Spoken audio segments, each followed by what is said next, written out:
And a big story right now at 9 o'clock, a high-speed police chase in the East Valley. We first told you about this during 3 TV News at 6. At times, the driver of that car, which police say was stolen, was going more than 90 miles an hour. Listen to some of the chase as it played out on police scanners.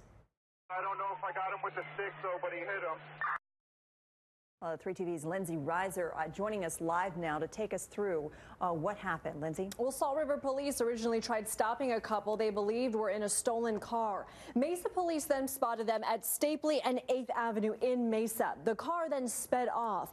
Law enforcement decided to pull back on the ground, but keep an eye on them from the air. And then the whole thing ended up in Apache Junction near Ironwood and Guadalupe, with at least one of the suspects making a run for it. Copy, bailout. Subject running through the desert eastbound. Gang 7, I'm in Gold Canyon. Let them know set up perimeter with the dog. Well, this is video of the arrest in Apache Junction. The male driver and female passenger were taken away in handcuffs. We now know they face charges including unlawful flight, reckless driving, criminal damage, and of course charges related to that stolen vehicle. And that vehicle did end up crashing into what looked like a boulder there in the desert. Now, a ton of agencies were involved here. Pinal and Maricopa County Sheriff's Offices, Mesa, Gilbert, and Salt River Police. The suspects have just been identified as Dustin Perkins and Levita Flores. We know Perkins now has a broken hand and Flores is in serious condition tonight. Brendan and Heather. All right, Lindsay Reiser reporting and giving us that update tonight. Lindsay, as always, thank you. New at 9 o'clock tonight. It was supposed to be a fun project. This all ended with a man from Chandler dead. That's right. He was electrocuted. Now his heartbroken wife is speaking out, warning people about the dangers of fractal burning. That Jeff Ansan joining us live now with more on this tragic story tonight. Jeff? Yeah, you might have heard about this. It's called fractal burning. It's easy to do and cheap, but the slightest mistake can cause a family to be torn apart. Fractal burning. It's the electrocution of wood the current burns through, creating a piece of art. It looks cool, but it's extremely dangerous. It was scary. I couldn't really get close to it just because, like, I don't know a lot about electricity. Brianna's husband, Jarrett, who loves building things, tried it out. He found this YouTube video, and I told him that it was very interesting, cool. I love the design. Even making his own video. All right, that's the final product. But 2 days in, the unthinkable. I fell to the floor, and I screamed. I didn't have any tears. I just screamed on the top of my lungs. I could not believe it. My legs gave out. I couldn't breathe. My anxiety was sky high. I just saw him an hour before. Jarrett is electrocuted and dies. Brianna and Jarrett have been married for just over a year. You marry me? Oh my God. They were inseparable, best friends. Brianna is speaking out to warn others about the dangers of fractal burning, to show that this isn't just an easy-to-do project. It's risky and possibly deadly. You have to do your research. You have to make sure you're safe. Now, the family has set up a GoFundMe, and you can check it out on our website at azfamily.com. And coming up at 10, it turns out that this method has led to another death, and it's even prompting some woodworking groups to call for its ban. Back to you. Wow, Jeff Van Sant, what a warning tonight from that widow. Just incredible stuff. So many people go online to YouTube to learn how to do something with not fully knowing some of the risks. Thanks for that reporting tonight. Also, at 9 o'clock, staying on top of this developing news, the man wanted for dragging a Chandler police officer this week, now sitting behind bars. Alan Pedro turning himself in today. He was back on Monday. Officers tried to pull him over. The guy had outstanding warrants. They arrested his passenger. She stayed at the scene, but this guy took off with an officer hanging from his car. Other officers fired at him. He ended up getting away. And we've learned the man accused of stabbing his wife to death in Mesa has now been arrested. David Bypond has been in the hospital since last month. Police say after he stabbed his wife, he tried to take his own life. Tonight, he's facing murder charges. And tonight, Catherine Herbert is in jail on first-degree murder charges. She told police she got into an argument with her husband at their home in Peoples Valley. It ended with shots fired.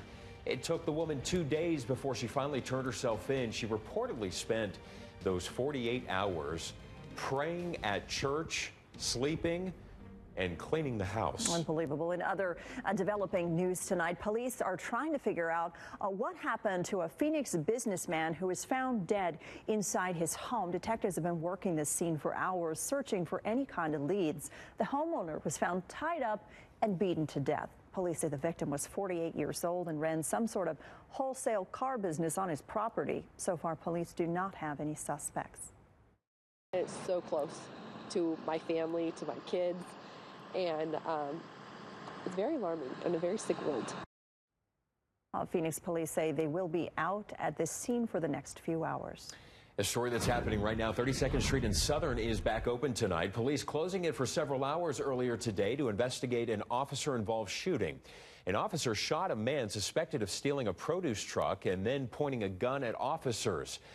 This is chopper video from that scene today. Police say this suspect ran a red light, crashed into a dry cleaning van, and rolled the truck onto its side. A 10-year-old boy was nearby and recorded this shaky video moments before he heard a gunshot.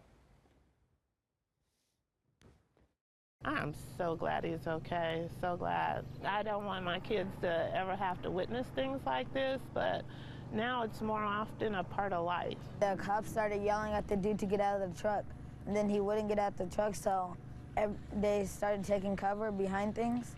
I was scared first, and then I calmed down and walked back home. Right now, the suspect is hurt and is in the hospital. He is expected to survive.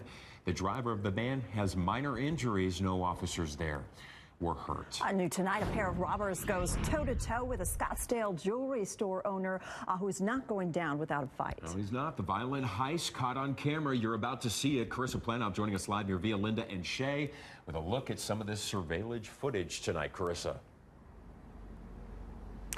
Yeah, Edmar Fine Jewelry here is owned by a Russian immigrant who has run this shop for nearly 2 decades. He says when those robbers walked through this door, he fought for his life, his girlfriend's life, and everything he's worked for. A man with a gun and a woman in disguise walk into Edmar Fine Jewelry Friday morning. I looked up and said good morning, and there was a 45 in my face. Robin Prince calls for her boyfriend, Edward Kavitz. 1 million thoughts came to my head. The armed robber aims his gun at Edward, who is just off screen with the female robber. I grabbed woman in my left hand. When man pointed at me gun, I was moving her like a shield. And I was making very strong eye contact. I was screaming to him, "Do not shoot." Edward grabs for the man's gun. The clip falls to the floor. When I was grabbing a clip, he managed to hit me a few times with a gun. It was very sharp bottom. As Edward and Robin struggle with the woman, the man smashes a case and grabs a few items before the crooked couple runs away. Edward had to get staples in his head, but he says he did what he had to. My life in Russia was not easy.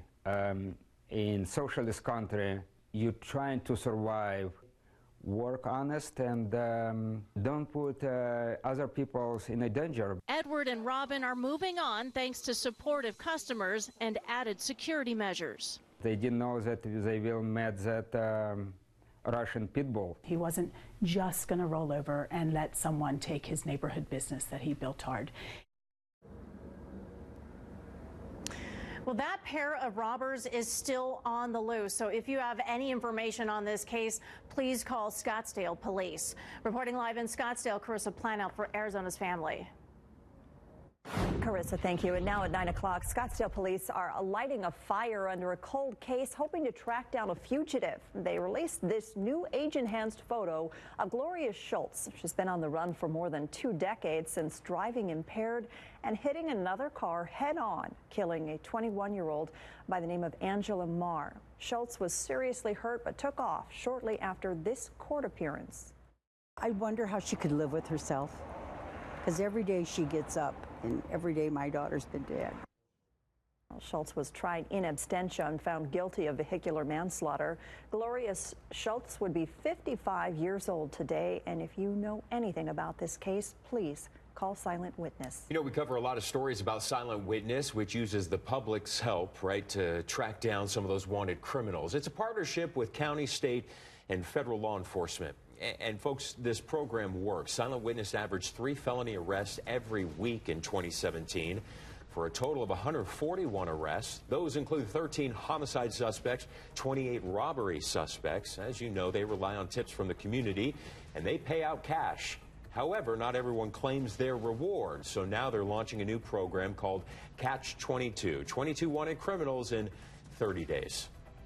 And the moment the handcuffs go on those individuals and the detective verifies that with us, then you're eligible for $500 cash, no questions asked. It will take a couple of days to be eligible for that money. The current program can take up to 30 days.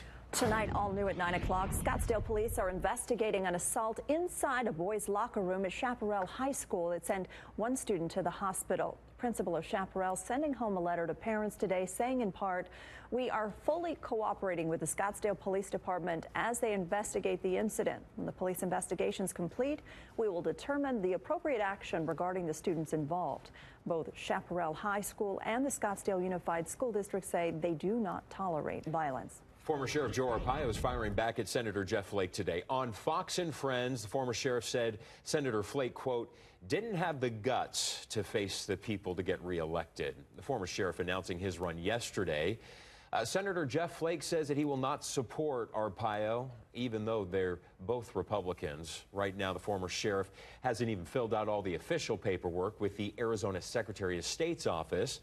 He still needs to collect 5,800 signatures to qualify for the ballot. Look, the true test will be in filing paperwork. When that paperwork gets filed at the Secretary of State's office, we'll know it's a for real deal. Okay, so Arpaio's political consultants, however, did send us some pictures of the federal documents they say they filed with the Senate office. I didn't find her because her boyfriend got swept away and watched her be holding on to the front door. It is truly a race against time for families in Southern California tonight, still searching for missing loved ones. Absolute heartbreak for so many families in Southern California. We'll bring you the very latest in the search efforts coming up tonight, plus this.